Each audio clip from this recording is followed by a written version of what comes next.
bengashumayeli ivangeli bese bevimba ngaleli verse lokuthi akafanele umuntu wesifazane ukufundisa ngeqiniso bangamvala ngafundisi. Angimvumele wesifazane kuba fundisa abuse phezu kwendoda neqiniso lisho njalo kusukela kuGenesis. Nazi incwadi zikaPawuli ziyafakaza zithi bafazi nithobela amadodenu kube ngathi kuKristu Jesu ukuze kuthi makukhona indoda eshunyayezwa ivangeli kodwa ingalikholwa ingalamukeli bese kuthi ngenkambo yomfazi esekwesabeni indoda iphendukele enkosini iphendula inkambo yomfazi ngoba umfazi wabonana noJesu evukile kwabafileyo. Umfazi unika umyalezo. Umfazi onoJesu akayi ngomlomo kuphela ukuthi ngithola ithuba lokushumayela. Thina siyalishumayela ivangeli. Thina bafazi silishumayela ngokubekezela. Siyalishumayela ivangeli.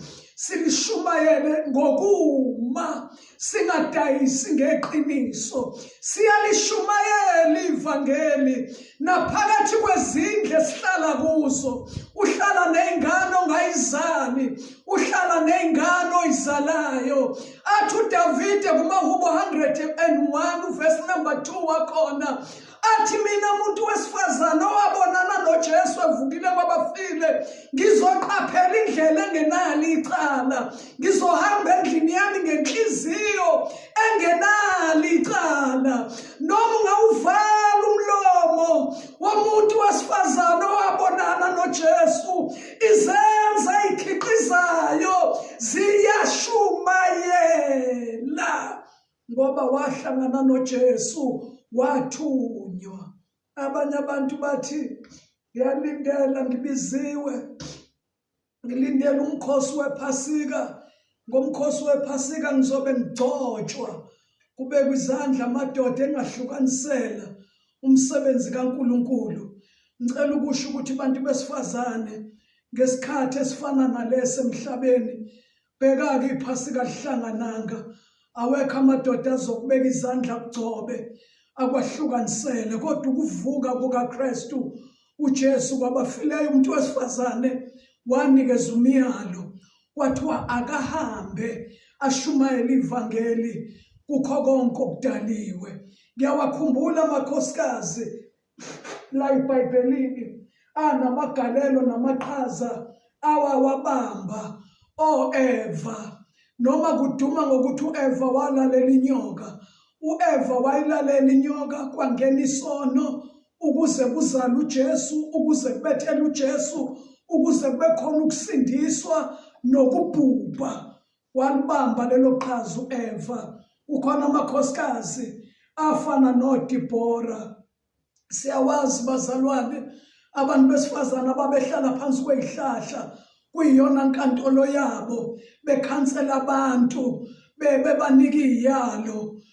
Kuthiwa impi yama-Israyeli yayingaphumi ukuyohlasela uma uDibora engahambi phambi kwabo.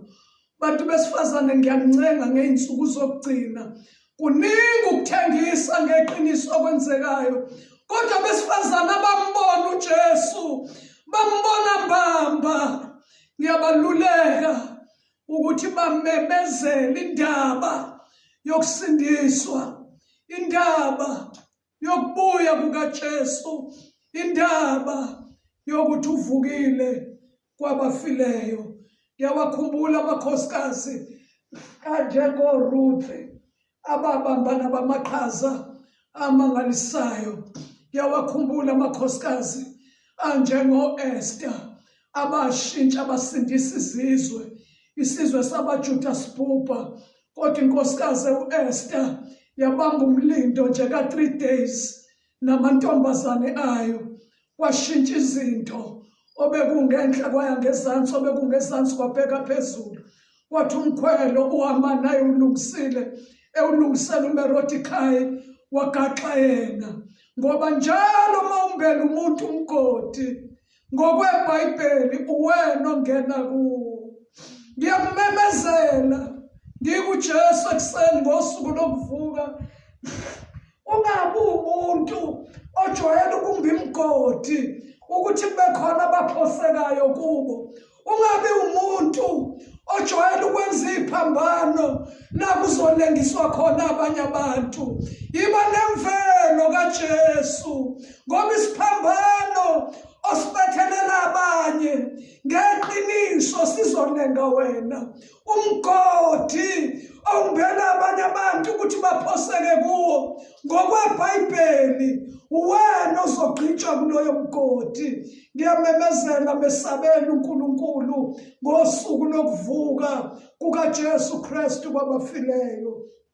Akhona amakhosikazi afana no-Abigail. Siyamazi u-Abigail owayegane indoda okwakuthiwa yayiyisiphukuphuku, iyindoda eyisidakwa. Kodwa kwathi uma uDavide ehlomisa impi ethi nifike niqothe imbokode nesisekelo, kwasho ukuthi kukhona owesifazane ophethe umyalezo wokusindiswa. Lo wesifazane wezwa ukuthi uDavide nebutho elikhulu uyahlasela. Lo wesifazane wenza umbondo, wenza izipho, wahambisa abantu phambili nezimbongolo nemithwalo. Yena weza ngemuva, bahlangana nempi, bahlangana noDavide. U-Abigail waguqa phansi wabamba inyawo zikaDavide ethi incekukazi yakho ayizwanga. Lo myalezo wawuthumela uNabhali waphendula ngokuphukuphuku, incekukazi yakhe ayizwanga. Wakhala enyaweni zikaDavide, umuntu wesifazane lapha ekhona kukhiqizeka amakha.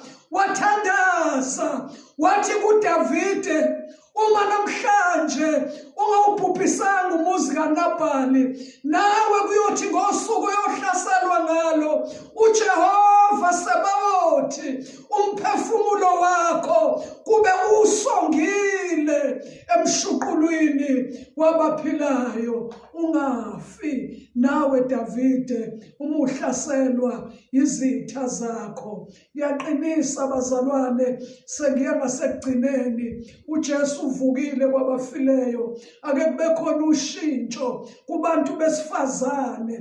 Ngithemba ukuthi le lockdown bazalwane ayisebenzelanga izwe kuphela, kodwa isebenzile kakhulu ezweni lakamoya ukuthi umuntu akabuyele kuye nje njengendodana yolahleko elithi izwi lenkosi kwathi masekusile isibuyela kuma senses ayo, isibheka ithi bangaki abaqashwa bakababa abanokudla okuningi kanti mina ngifa indlala la ngizosuka. Ngiyathemba ukuthi le lockdown kubantu abangamaKristu ibasizile ukuthi babuyele lapho basuka khona, sibuyele ebungcweleni esibizelwe kubo, ngoba yikho enye impilo esibizelwe kuyo. Asibizelwange kusonteni, asibizelwange ukuthi sibe wo-chorus leader, asibizelwange ukuthi sibe igroup yama-praise and worship,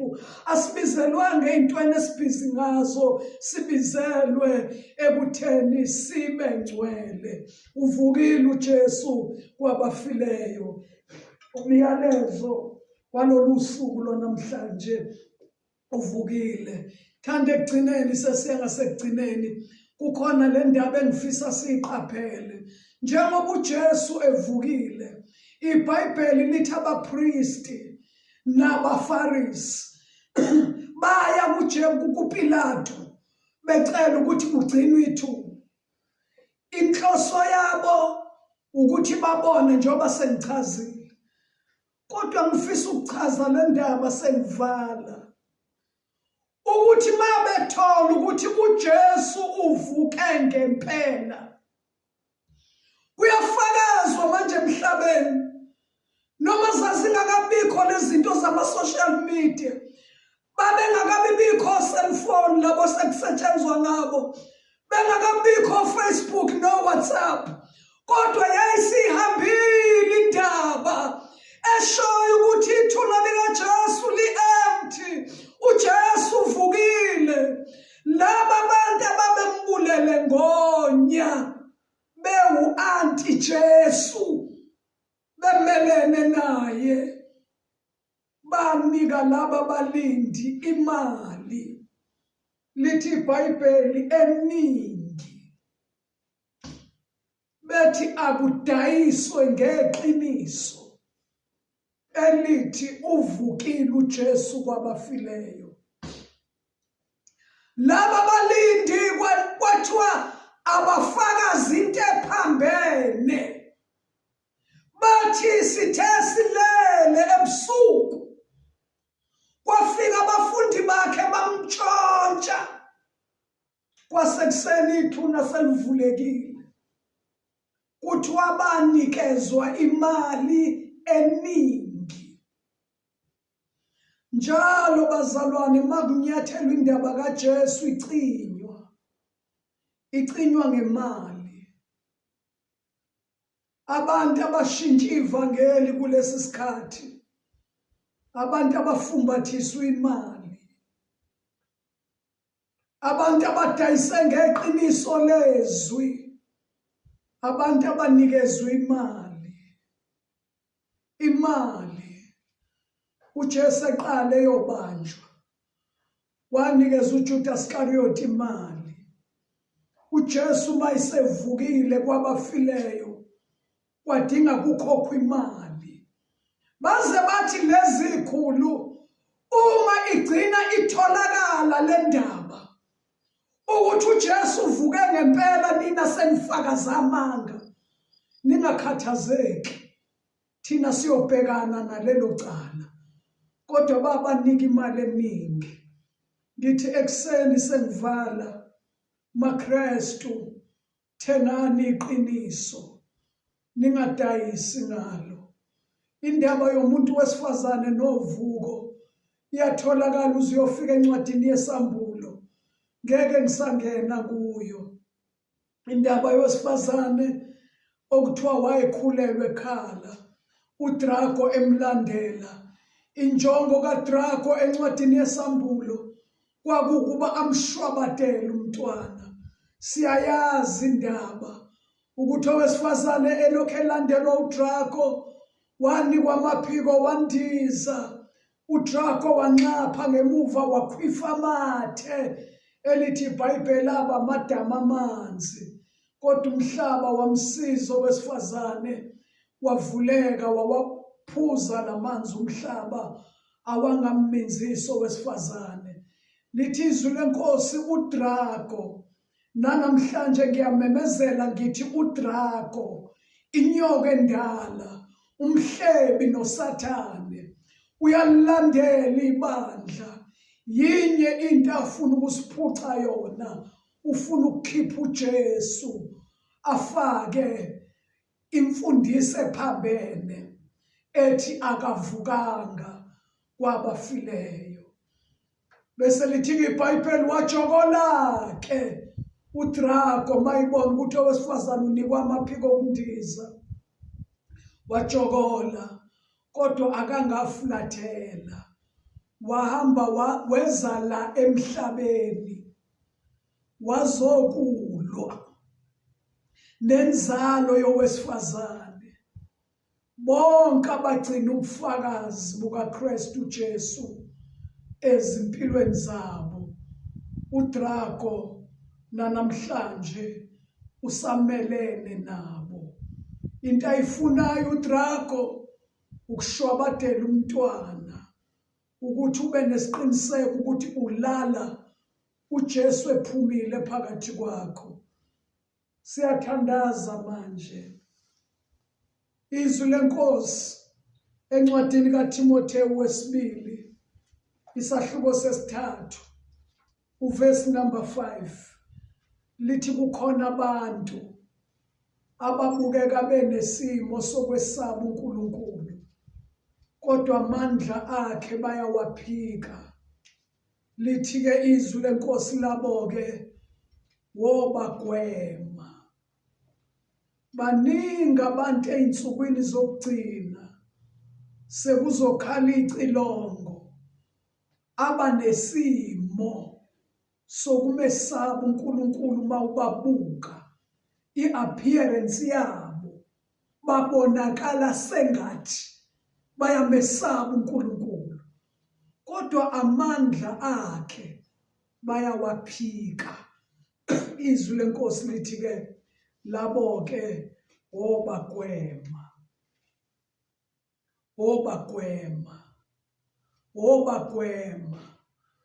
ungalandela abantu abangamesaba uNkulunkulu, abaphika amandla akhe, abathi ngeke uyiphile impilo yobungcwele usela emhlabeni, ngeke ukwazi ukugcina imiyalo kaNkulunkulu usekulo mzimba, ngeke uzukhone. Uthi u1 John nemiyalo yakhe ayikho nzima. Yazi bazalwane, ukugcina imiyalo kaJesu uyigcina kamnandi uma ugcwaliswe ngamandla kaMoya Ingcwele, ngoba inyama uma ugcwaliswe ngamandla kaMoya Ingcwele ayenze ekuthandayo. Inyama njalo iyehlulwa nguMoya Ingcwele, njalo inyama iyehlulwa. Uma ithi iyavuka ithi yenza lento yakhe ejwayelekile, uMoya Ingcwele athi abakaKristu Jesu abenzi kanje. Ngakho-ke bonke abantu abanesimo sokwesaba uNkulunkulu, kodwa amandla okuvuka kwakhe kwabafileyo bewaphika, lithi iBhayibheli labo wobagwema.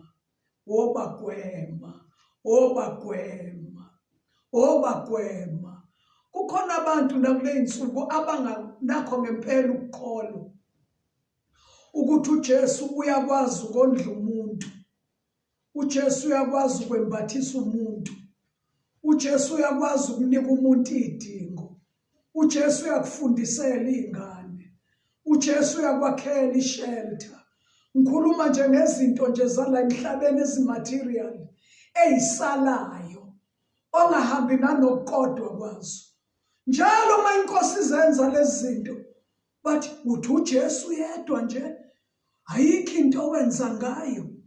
Bese kuthi ke laba abanesimo sokwesaba uNkulunkulu bewaphika amandla akhe, bese beyofuna isayensi yobumnyama ukuze nabe bakhiqizele lezi zinto, babukeke be-rich, babukeke beneyimali, babukeke benamabandla amakhulu, babukeke beneyimoto ey'kethe amasondo. Kodwa ukhiye ukuthi leyo ncebo uyithola kanjani. Khona abantu abanesimo sokumesaba uNkulunkulu, kodwa amandla okuvuka kwakhe kwabafileyo bewaphika. Labo-ke wobagwema. Yawumema umhlaba. Ngimi kule ndawo ngibonga laba bemshini ethwebulayo ukuthi ikwazi ukuthi noma uvale endlini, kodwa ikwazi ukuhambisa umyalezo uyowela ilwandle, uyofika la inyama yomuntu ingeke ifike khona ngalesikhathi. Ngiyafakaza ukuthi uJesu uvukile kwabafileyo. Kukhona nje amandla ayespecial, amandla ovuko, uvukile kwabafile. Asithandaze nani bantwana bakaNkulunkulu emagumbini omani omhlaba. Sakhuleka nangalo myalezo uyafika enhlizweni yami. Bekade ngithintwe umndeni wala ngiganele khona, umndeni wakaMadlala. Bethi bacela ngimemeze ekseni namhlanje ukuthi uJesu uvukile kwabafileyo. Ngiyabamema-ke nabo abantu bakwaMadlala ukuba ngabe bikho salayo, mhla abangcwele bebizwa, mhla inkosi ivala angabikho Jabhayo. Bawumndeni othandanayo, bawumndeni obambeneyo, bawumndeni ozwanayo, kodwa kungabe bikho ukwehlukana, mhla kuyohlukaniswa izimvu ney'mbuzi. Ngiyamemeza emndenini wakaMadlala ukuthi nanka amandla ovuko, ngena nawe busasilele, ngena nawe ey'nsukwini ze-lockdown. Mhlawumbe abanye kade kwakushunyayelwa bedakekile ney'dakamizwa, kade abanye kwakushunyayelwa bephuzile utshwala bengezwa, kade abanye kwakushunyayelwa bebhizi bedla inkanuko zobusha. Ekuseni namhlanje lo mndeni ucelile ukuthi ngimemeze. Ngiyamemeza bonke abantu bakaMadlala. I believe ukuthi basobha ukulizwa izwi lenkosi, bangene kulomkhumbi ngoba indawo isekhona. Ungasileli, ngena. uJesu uvukile kwabafile. Ungathi ngizohluleka. Mawuthatha lo Jesu ayikho into eyoma phambi kwakhe kwehlule. Ngegama lika Jesu Kristu waseNazaretha ngiyawumemeza umhlaba kude ukuthi wenziwe ube seduze njengoba izwi lenkosi lishilo.